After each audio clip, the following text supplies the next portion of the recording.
हम रुक करेंगे बीजापुर से बड़ी खबर। 18 से ज्यादा नक्सली सरेंडर करने वाले हैं। कुख्यात नक्सली पापा राव सरेंडर करेगा। कुटरू नेशनल पार्क के पास ये नक्सली पहुंच चुके हैं। बुधवार को जगदलपुर में आधिकारिक रूप से सरेंडर होने वाला है। तो बुधवार को ये सरेंडर आधिकारिक रूप से, जिसको हम कह सकते हैं, बस्तर आईजी के सामने सरेंडर करने वाले हैं तमाम जो नक्सली। 11 पुरुष, इसमें 7 महिला नक्सली। और खास बात है कि पप्पा राव जैसा एक बड़ा नक्सली लीडर शामिल है। 8 AK-47 हथियारों के साथ ये सरेंडर करने वाले। देर शाम तक जगदलपुर पहुंचेंगे सभी नक्सली। तो कुटरू नेशनल पार्क तमाम जो नक्सली धीरे धीरे करके एकत्रित हो रहे हैं। आधिकारिक रूप से सरेंडर हालांकि बुधवार को होने वाला है, लेकिन उसके पहले ये सभी जमा हो चुके हैं। बस्तर आईजी के सामने ये सरेंडर का पूरा प्लान उनका तैयार किया गया है। 11 पुरुष हैं, 7 महिला नक्सली और एक बड़ा लीडर नक्सली, कुख्यात लीडर पप्पा राव भी इसमें शामिल है। 18 से ज़्यादा नक्सली हैं जो सरेंडर करने वाले हैं। तो ये का बड़ी कामयाबी के तौर पर इसे देखा जाएगा।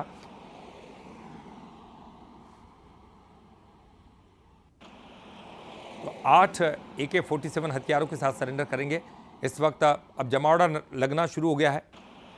धीरे धीरे करके तमाम जो नक्सली उस एरिया में पहुंच रहे हैं जहां से आगे का प्लान इनका तैयार है। नक्सली आत्मसमर्पण करेंगे आईजी के सामने। बस्तर आईजी के सामने सरेंडर करने का प्लान है। और 11 पुरुष हैं, 7 महिला नक्सली और पप्पा राव भी इसमें शामिल हैं।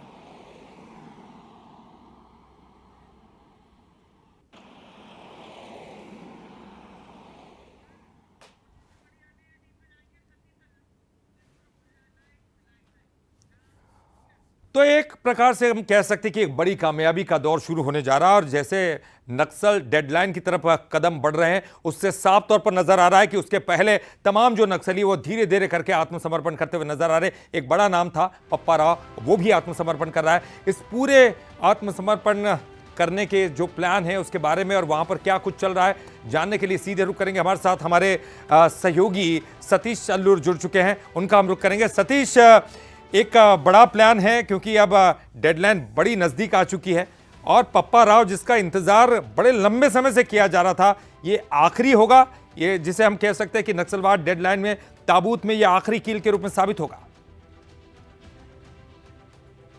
बिल्कुल ललित, देखिएगा कि ये ताबूत में आखिरी कील मारने जैसा ही बात है। और सही बात है कि पापा राव जो कि इस एरिया कमेटी का, नेशनल पार्क एरिया कमेटी का लास्ट माओवादी लीडर था, जिसको एडजेक्टिव मेंबर कहा जा सकता है, और उसका सरेंडर होना कहीं ना कहीं माओवादियों का सुपड़ा साफ होना यह कहा जा सकता है, बिल्कुल सही मायने में। और इसके अलावा अगर कोई माओवादी अब जो बच गए हैं वो बिल्कुल रॉबर्ट की तरह माओवादी बचे हुए हैं, जिनको खुद को पता नहीं है कि वो क्या करना चाहते हैं और क्या नहीं करना चाहते, क्योंकि उनको ऑर्डर देने वाला कोई नहीं बच पाया है। ऐसे में जो जंगलों की खाक छानने वाले जितने भी माओवादी हैं, अब उनके पास में केवल एक ही विकल्प बचा हुआ है, या तो वो सरेंडर कर ले या तो फिर आत्मसमर्पण के अलावा उनके पास कोई ऑप्शन नहीं बचता है।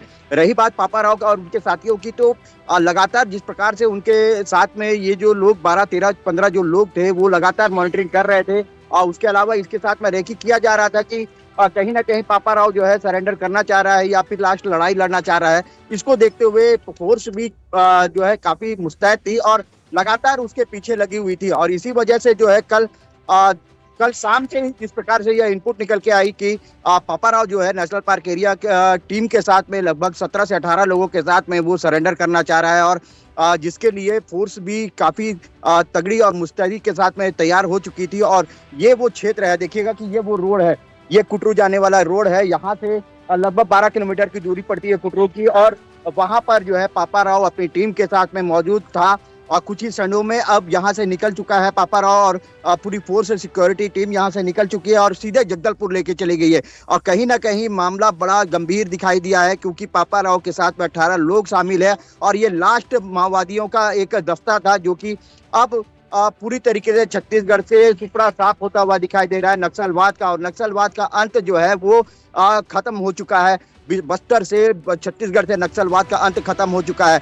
अब रही बात केसा सोड़ी की, तो केसा सोड़ी एक नाम ऐसा जो कि बाहर निकल के आ रहा है, जिसके सरेंडर करने या फिर आत्मसमर्पण या फिर अन्य की जो भी कारण हो सकता है कि वो अब क्योंकि यहाँ पे मौजूद नहीं है, छत्तीसगढ़ में मौजूद नहीं है, उसकी यह खबर जरूर निकल के आई है कि छत्तीसगढ़ में कैसा सोडी मौजूद नहीं है। इसका मतलब सीधा साफ है, या तो वो तेलंगाना में होगा या तो फिर आंध्र प्रदेश में ठीक। होगा। तो ऐसे में देखते हुए कहीं ना बिल्कुल कहीं यह निश्चित। जरूर कहा जा सकता है कि छत्तीसगढ़ से माओवाद का सूखड़ा साफ हो चुका है। जी ललित। बिल्कुल निश्चित सतीश, और आपने पूरा व्यापक रूप से तमाम बातें बताई, और आपने ये भी बताया कि ये आपके पीछे का जो रास्ता है यहीं से पप्पा राव निकल चुका है जगदलपुर के लिए, और वो इंतजार वो समय का होगा जब वो आत्मसमर्पण करेंगे। बुधवार को आधिकारिक रूप से आत्मसमर्पण करने की घोषणा है।